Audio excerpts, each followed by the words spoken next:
Hey guys, and kia ora from Rarotonga. Tonight we're going to a cultural night at Tuatoa Tours based on the west side of the island.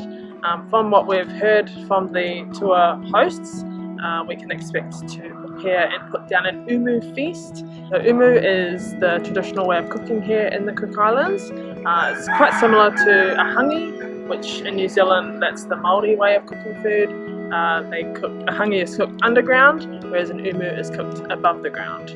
So as well as putting down the umu feast, we'll also be doing coconut husking, coconut grating, and making Ike Mata, which is the traditional local food here. It's basically raw fish cooked in lime juice or lemon juice, coconut cream, and a bunch of vegetables like tomato, cucumber, and onion.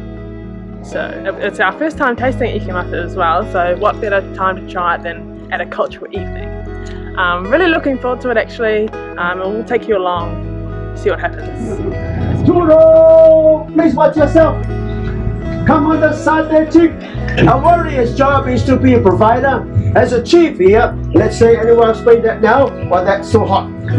As a chief's role is when you want to marry the chief's daughter, what you're doing the umu, that is one part of it too.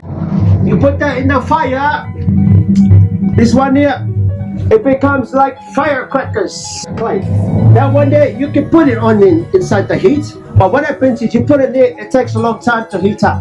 Okay, time consuming. Volcanic rock, that's what we use. You can get them up on the mountain anywhere, or you can get it in the river. We have so many rivers around the island. Just go and help yourself. Oh, yeah.